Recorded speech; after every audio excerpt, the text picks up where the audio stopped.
오늘은 우리 지난번 레위기 10장에서 이제 아론의 두 아들 나답과 아비후가 죽은 사건 이후의 이야기가 다시 이어집니다. 그래서 이제 11장에서 이제 15장까지는 또 새로운 정결 예식에 대해서 이야기가 나오다가 바로 그 10장에서 이어졌던 그 이야기가 이어지고 있는데요. 특별히 오늘 16장의 배경이 되는 것은 대속죄일입니다. 이 대속죄일이 무엇이냐? 바로 이제 우리가 성막을 통해서, 성전을 통해서 우리의 죄를, 또 우리의 어떤 문제들을 하나님 앞에 가지고 가서 용서함을 받죠. 그런데 이 대속죄일은 단순히 개인의 문제가 아니라 이제는 개인과 더 나아가서는 공동체, 이스라엘이라는 모든 사람들의 죄를 함께 하나님 앞에 내어놓고 하나님께 나아가는 날입니다. 특별히 이날은 아주 특별한 행위가 하나가 있는데 바로 대제사장이 바로 하나님의 지성소, 그러니까 하나님의 그 언약궤가 있는 그 지성소 안으로 1년에 단 한 번 들어갈 수 있는 날이기도 했습니다. 그러니까 결국은 오늘 이 대속죄일 날 한 개인의 그러한 성결함과 깨끗함, 더 나아가서 그 공동체가 하나님 앞에서 온전히 깨끗해질 때에 누구에게 나아갈 수 있었던 거냐면 바로 하나님께 나아갈 수 있었고 하나님을 만나고 하나님과 친밀해질 수 있는 그 날이었다라는 것입니다. 바로 그 날에 나아가려면 어떻게 해야 되느냐? 먼저 대제사장, 제사장, 레위인들이 하나님 앞에서 철저하게 더욱 구별되어야 된다라는 것을 얘기하고 있는 것입니다. 그래서 그렇게 하지 않았던 나답과 아비후는 어떻게 되냐면 하나님 앞에서 죽음을 당하게 되죠.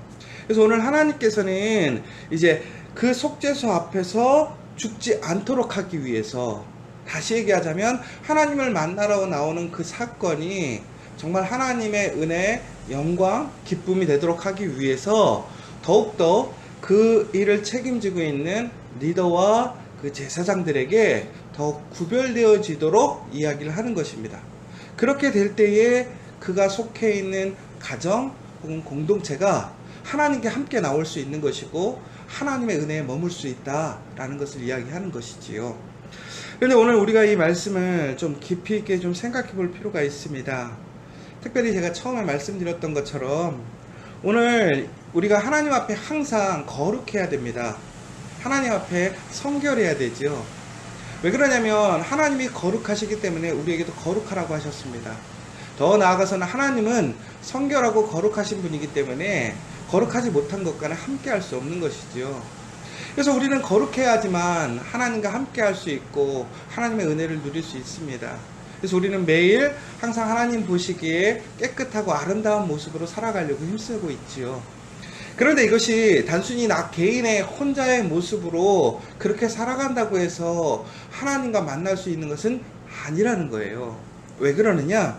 오늘도 보시면 알겠지만 대속죄일이라는 것은 단순히 한 사람의 죄 문제를 해결했다고 해서 그 사람이 깨끗하다고 해서 하나님께 나아갈 수 있는 날이 아니라 바로 그 한 사람과 공동체가 하나가 되어 하나님께 나아가야 된다는 거예요.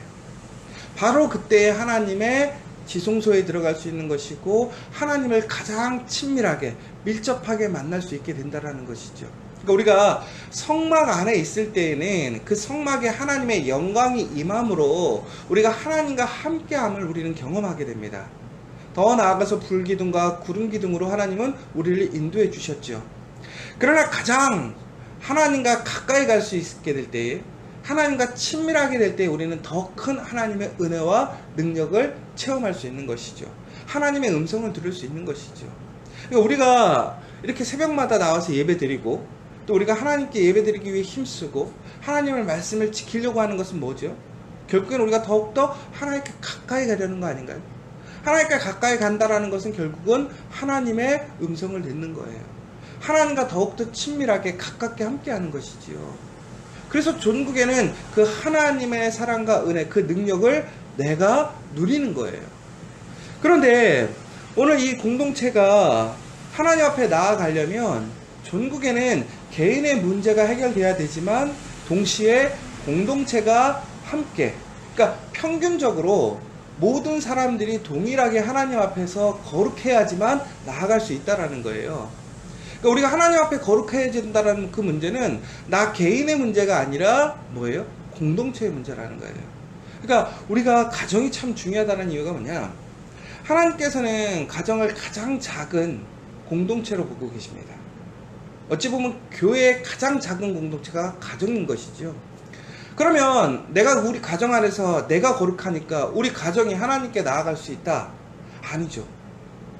우리 가정이 하나님께 나아가려면 어떻게 해야 돼요? 나뿐만이 아니라 우리 모든 가족들이 어떻게 해야 돼요? 하나님 앞에 거룩해져야 된다는 것이죠. 근데 여기서 오늘 이야기하는 것은 뭐냐? 바로 그 거룩한 공동체가 되기 위해서 하나님께 나아가기 위해서는 먼저 해야 될 것이 있는데 바로 하나님께 선택받은 자, 바로 그 하나님의 부르심을 받은 자들이 하나님 앞에 먼저 거룩해져야 된다는 거예요. 그러니까 우리 부모나 혹은 각 공동체의 리더들이 아주 귀한 사명이 있는데 그게 뭐냐? 바로 우리가 하나님 앞에서 철저히 거룩하고 성결한 모습으로 하나님 앞에 나아갈 수 있는 모습이 되어지고 더 나아가서는 그 모습을 통해서 내가 속해 있는 우리 가정과 공동체가 하나님께로 나아갈 수 있도록 하는 것이 우리의 사명이고 본분이라는 거예요. 바로 그것이 하나님의 복이라는 거죠.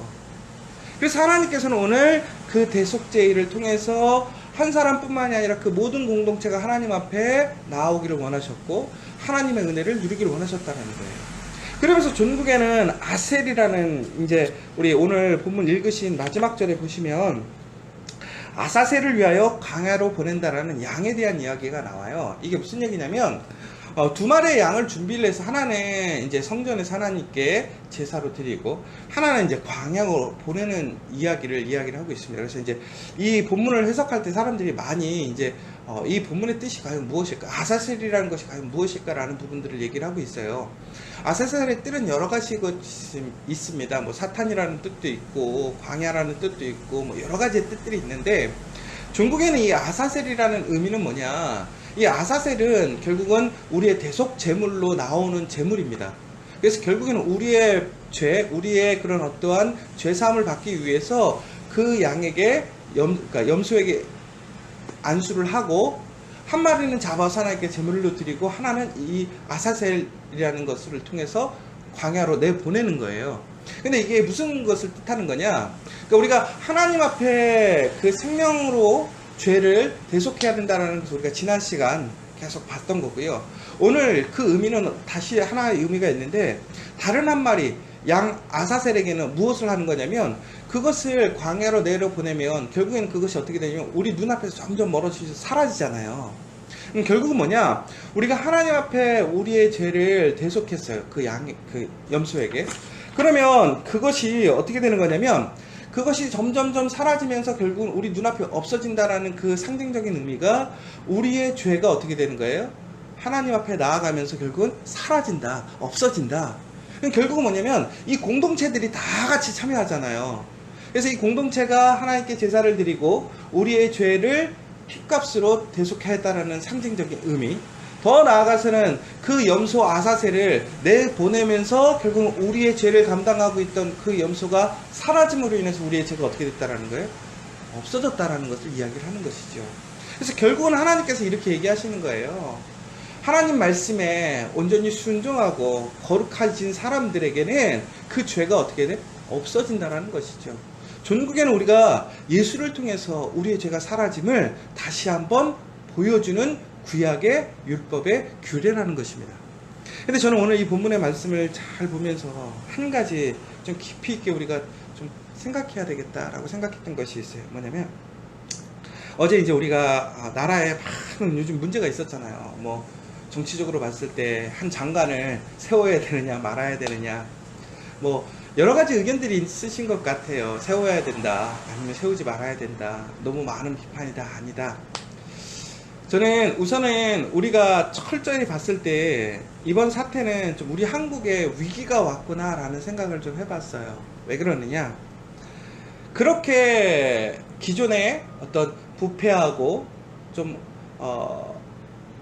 관례대로 오는 형식에 대해서 많은 비판을 했던 그러한 분이었고 또 그런 어떤 그룹이었는데 그분들도 실상 딱 보니까 어떻게 했냐면 별반 다르지 않았다라는 거죠. 그러니까 불법은 아닐지라도 합법을 가정한 편법 혹은 특혜를 누렸던 사실들은 기존의 세대와 별로 다르지 않았던 모습들을 보게 되는 거예요. 그러니까 이제 이분이 옳았느냐 뭐 옳지 않았느냐라는 얘기를 할 필요는 없을 것 같아요. 왜 그러냐면 결론은 이거인 것 같아요. 우리나라라는 사회가 너무나 보편적으로 이러한 우리가 흔히 얘기하는 잘못된 그러한 일들이 그냥 평균적으로 되어 있다라는 것이죠. 그러니까 속된 말로 멀어서 뭐 털어서 먼지 안 나는 사람이 있겠냐라고 얘기하잖아요. 그러니까 결국은 뭐냐면 우리는 너무나 관행적으로 우리가 스스로 옳지 않은 삶들을 그냥 당연하게 혹은 정당하게 혹은 괜찮다고 생각하고 살아왔던 일들이 너무 많더라는 것이죠. 그래서 이것이 너무 쌓여서 지금은 우리가 감당할 수 없는 수준까지 온 거예요. 그런데 우리가 세상이 바뀌고 의식이 바뀌다 보니까 높은 기준을 대다 보니까 그 높은 기준에서는 아무도 그것을 피해갈 수 없는 상황이 돼버린 거죠. 그런데 여러분 이거 생각을 해보세요. 우리가 관행적으로 우리 공동체에서는 괜찮다고 생각하지만 기준이 틀리면 그 기준으로 나아가게 되면 어떻게 될까요? 예를 들자면 이거예요. 오늘 아론의 두 아들이 하나님 앞에서 죽었어요. 다른 불을 써서 죽었단 말이에요. 근데 우리가 만약에 우리 공동체에서는 관행적으로 괜찮다고 생각했을지라도 하나님 앞에 하나님이 세우신 기준이 아닌 그 불을 갖고 나아가면 어떻게 됐죠? 죽었단 말이에요. 그러니까 결국은 우리가 하나님 앞에서 철저히 고민하고 조심하고 준비해야 될 것은 뭐냐? 바로 하나님 앞에서 하나님께서 말씀하신 그 모습을 지켜가야 되는 것이고 그것을 기준으로 삼아야 된다는 거예요. 그래서 오늘도 하나님께서는 바로 이러한 하나님의 은혜와 영광을 개인과 공동체가 누리게 하기에 앞서서 다시 한번 누구에게 이야기하시는 거냐면 바로 그 제사장 아론에게 얘기를 하시는 거예요. 그래야 하나님의 은혜와 영광이 개인과 그 공동체에게 임하게 되니까.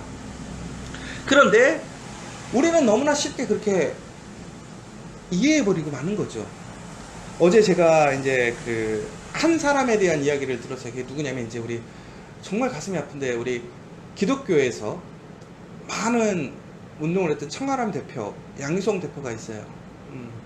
평신도인데도 불구하고 종교계에 아주 영향력을 끼친 청아람 아카데미를 열어서 사회의 문제나 혹은 여러 가지의 것들에 대해서 이제 많이 비판하고 좋은 방향, 개혁적인 것들, 올바른 길에 대해서 얘기를 했어요. 뭐 목회자 셋부터 시작해서 뭐 이런 부분들 다 얘기했었는데 어제 사임하셨어요. 왜 사임했느냐? 입장문을 냈어요. 사죄 드린다고. 근데 알고 봤더니 불륜을 했었어요. 아주 오래전부터. 근데 이제 어제 와서 이제 그 부분들을 고백하고 사퇴했어요. 그리고 이사회에서 그 문제를 가지고 이제 해임을 한 거죠. 많은 사람들이 쇼크 받았어요. 그런데요, 요즘 보세요. 교회도 마찬가지고 사회도 마찬가지고 나라도 마찬가지예요. 정말 우리의 기본이 흔들리기 시작하고 있어요. 거룩함이 흔들리고 있어요. 성결함이 흔들리고 있어요. 하나님 앞에 거룩하지 못하면요 결코 하나님의 은혜에 나아갈 수 없어요. 하나님과 함께 할 수 없어요. 우리는 예수로 인하여 예수 그리스도의 보혈의 능력으로 언제든지 우리는 하나님께 나아갈 수 있죠. 죄를 용서받을 수 있죠.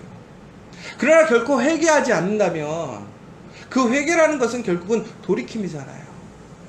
하나님 앞에 변화되지 않는다면 우리의 과거를 옛사람을 버리지 않고 계속 영위해 간다면 오히려 우리가 하나님께 앞에 나아가는 것은 축복이 아니라 심판이 될 수 있다는 거예요. 그래서 심히 지금 걱정해요. 이 나라도 걱정이고 이 사회도 걱정이고 교회도 걱정이고. 그러면서 한번 생각해 보는 거예요. 안민호라는 사람이 만약에 어떤 장관들처럼 그런 청문회장에 나간다면 저는 어떨까요? 깨끗할까요? 저는 한 시간도 못 버티고 바로 내려올 것 같아요. 저는 그렇게 버틸 수 있을지도 못해요. 왜? 저는 과거를 아니까, 제 모습을 아니까. 저는 그래서 나가지도 못해요. 그러면 우리가 그러겠죠. 야, 그러면 세상에 깨끗한 놈만 나가려면 누가 해? 라고 하잖아요. 아무도 할 수는 없겠죠. 저는 오늘 이렇게 얘기하는 거예요. 오늘도 말씀하시는 게 뭐죠? 그런 과거가 있던 사람들은 못 나가가 아니죠. 이제부터 뭐 하라는 거예요? 지키라는 거예요. 거룩하라는 거예요. 그러면 너와 너의 가족이 하나님의 구원을 얻는다라는 거예요. 너와 공동체가 하나님의 구원을 얻는다라는 거예요. 너와 너의 나라가 구원을 얻는다라는 거예요. 여러분, 오늘 이 아침에 다시 우리 거룩해지기를 원합니다. 철저히 하나님 앞에 회개하는 역사가 일어나야 될 것 같아요. 저부터 하나님 앞에 다시 무릎 꿇고 회개해야 될 것 같아요. 올바로 살지 못하고 내 기준, 내 편법대로 살았던 그 모든 것을 오늘 철저히 고백하고 정말 하나님께서 말씀하시는 그 거룩한 모습으로 아름답게 나아가서 하나님의 은혜 안에서 씻음을 받고 하나님과 친밀하게 만남으로 다시 하나님의 영광과 은혜를 누리는 복된 하루, 특별히 우리나라, 우리 대한민국의 거룩한 교회들 되기를 간절히 소망합니다. 오늘 이 시간 함께 기도해 주셨으면 좋겠습니다. 우리 가정을 지켜야 돼요. 우리 사회를 지키고 우리 나라를 지켜야 됩니다. 더 나아가서 우리 교회를 지켜야 될 때입니다. 하나님을 만나면 살아납니다. 하나님을 만나면 역사가 일어납니다. 그러나 하나님께 나아가기 전에 우리가 먼저 거룩해져야 됩니다. 오늘 이 시간 다시 한번 하나님께 철저히 회개하고 고백하고 변화되는 역사, 그 은혜가 다시 이 땅에, 이 공동체에, 이 교회에 임할 수 있도록 함께 기도해 주시는 이 시간 되었으면 좋겠습니다.